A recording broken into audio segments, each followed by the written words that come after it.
Hi guys, Vanessa here. Welcome to Passport Pages, and yes, I'm doing it, my first ever Q&A. I've been doing this channel for 4.5 years, and I've never done one before, but this is actually in response to us hitting 100,000 subscribers. I just wanted to say a big thank you to my community, especially those of you who've been with me since the beginning, so I thought I'd do something a little outside of my comfort zone, way outside of my comfort zone, to commemorate our milestone together by answering some more kind of personal questions so you can get to know me a little bit better. And I asked you guys to leave your questions in my community tab, and I got some interesting ones, let me tell you, some pretty juicy and even controversial questions, and I'm also answering the questions I've been asked the most often over the past several years as well, which will be interesting. But no, I think it'll be a fun thing to do together. And also, please stay tuned till the end because I have a big channel announcement I'll be sharing with you guys now that we've hit 100,000. Okay, let's get right into these questions.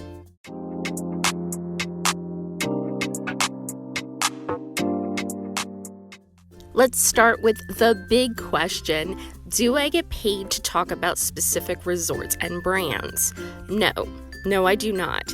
I get paid a bit from YouTube, but I have never had a sponsorship or affiliate partnership before, nor have I had a paid trip before. I was offered one paid trip during the peak of the pandemic in 2020, and my husband and I didn't feel comfortable traveling internationally at that point, so I declined. So we've always paid for our own trips. I think that pretty much every YouTuber gets at least affiliates, if not sponsors as well. That's why they put links in the description, not to be nice and accommodating, but because they're making money off you. So I know viewers may not believe me, but I guess I'm the only one left that doesn't have any at this point. Doesn't mean I wouldn't be open to some in the future if I believed in the brand and could be open and honest about my experience with them. So we'll see what the future holds. Hopefully this puts this question to rest. This next question is along the same lines. Am I a travel agent? Probably one of the top 1 or 2 questions I've been asked over the years, but no, I am not. I started my channel for 2 reasons. 1, I thought it would be fun and very different from my career, something that could be a good stress relief and distraction. And 2, I've always been passionate about travel since I was a kid and couldn't find a travel channel that wasn't vlogging channels disguised as travel channels. And I don't know about you, but I don't want to watch other people showing off and having a good time. I want someone to guide and direct me on how I can do that. So I decided to start my own channel modeled that way, just like the channel I was looking for and couldn't find, and here we are. Next question, how do I book my own vacations? I think this is the most asked question, and nothing special here, sorry to say, but I've always done my own bookings. I absolutely love the entire experience. It's why I do this channel, but I know many of you have asked if you should book through an agent or book through a third-party booking site. I honestly can't answer that based on personal experience. I just book myself directly on the resort websites, but I will say I've heard both many positive and many negative stories about booking through agents and travel sites. Some people swear by them, they'd never book without an agent. Others say they tried and it was a terrible experience. I've heard it all. I'm just going to remain neutral here and say I think you should be extra cautious until the travel industry fully recovers, and it's got a long way to go. So those are the most asked questions I've gotten through the years. Now let's get to the questions you guys asked on my community post, and by far the 2 most popular questions were, in some videos you describe yourself as a healthcare professional or a scientist, what is your profession? And the other popular one was, how do you afford to travel as much as you do? And they kind of go together, so I'll answer them at the same time.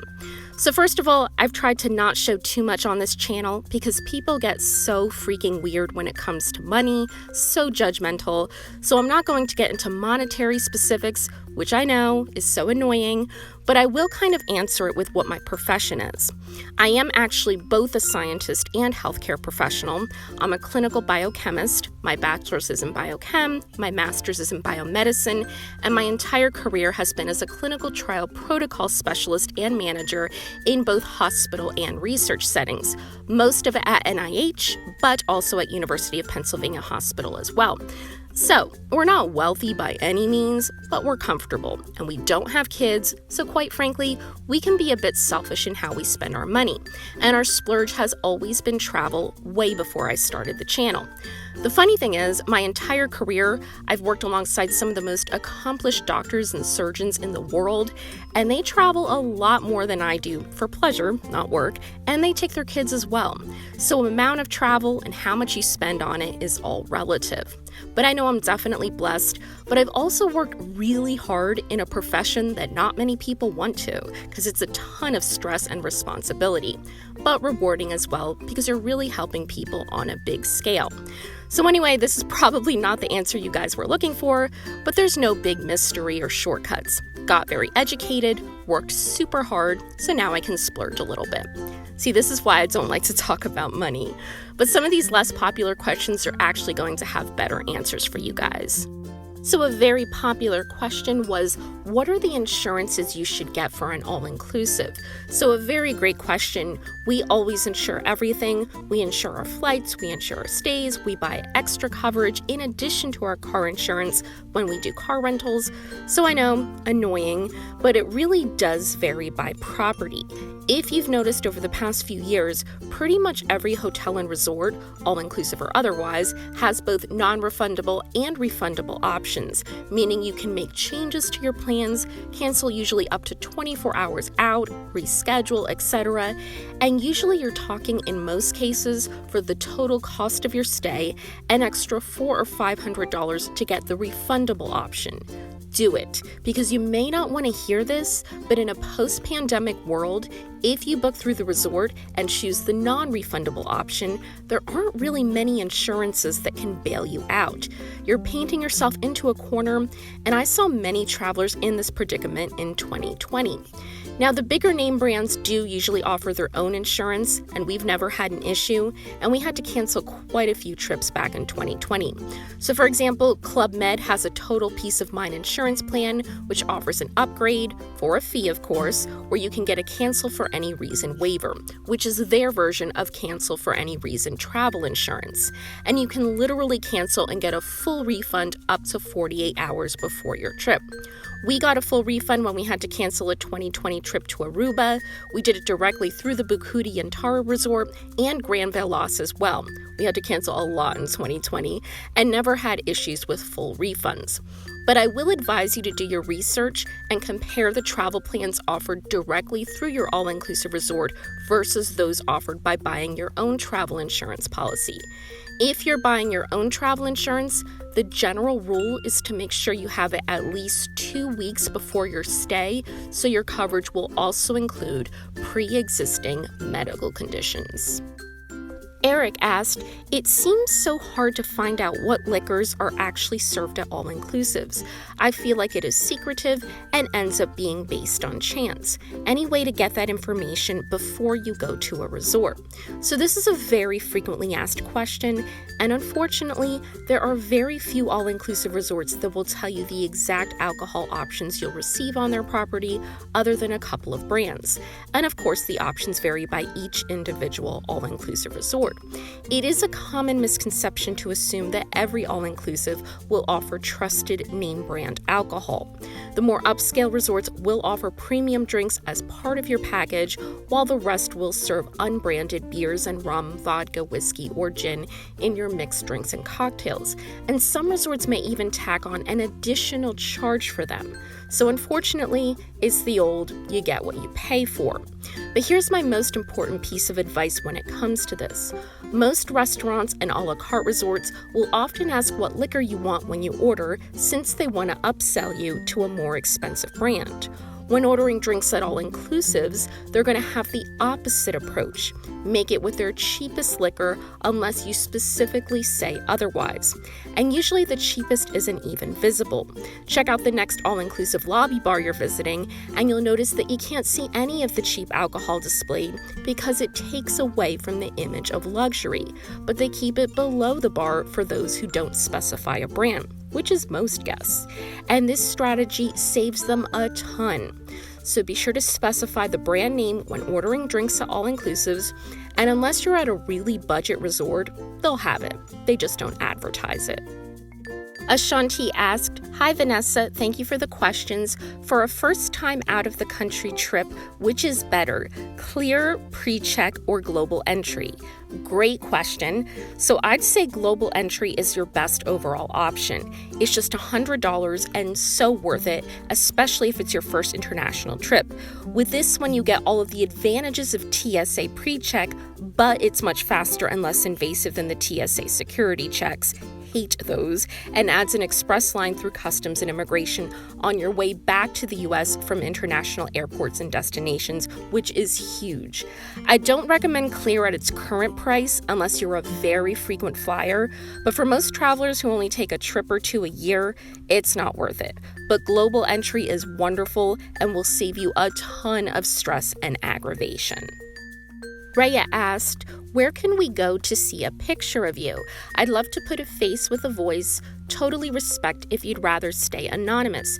The internet is a weird place, so I get wanting to be private."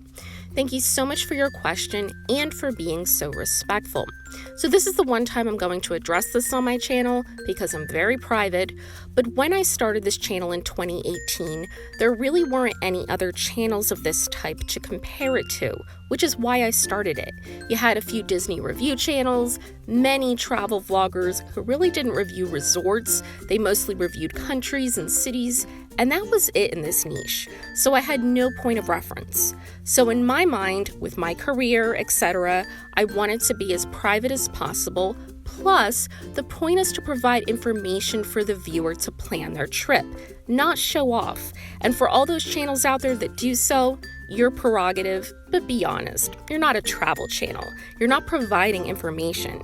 You're having fun and filming it. Just be upfront about what it is and call it that.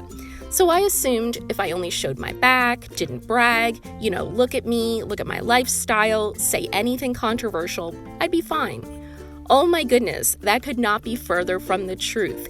The amount of hate I've gotten has been shocking, especially around year 2 and 3, it got to an all-time high.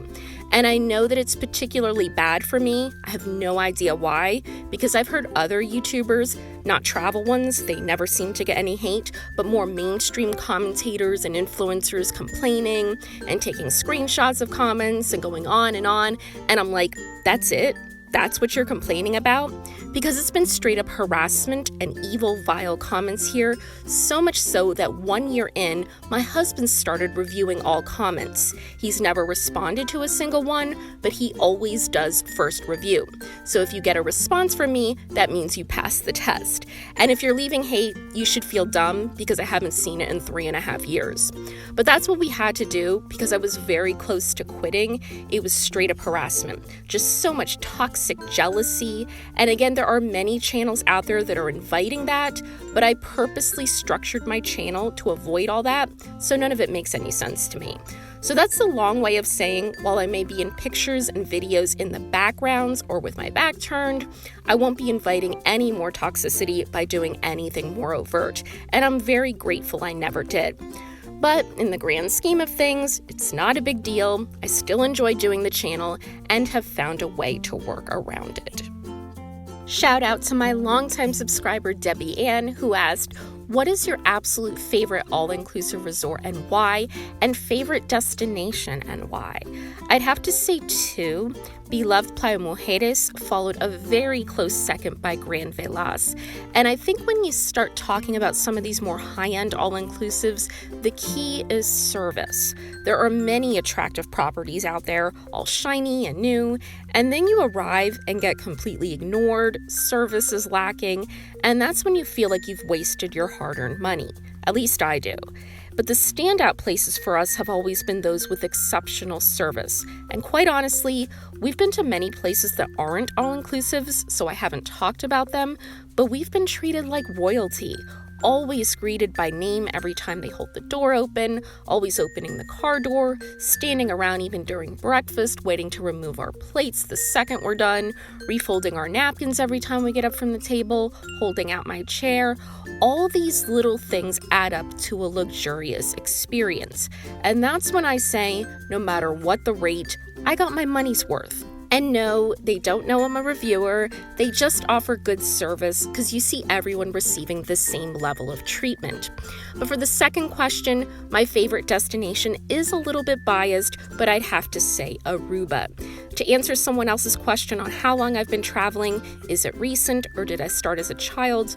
My first international trip was when I was 3 months old. My mom's family all lived in South America. Spanish is actually my first language. I started school in South America, and I've been traveling my whole life.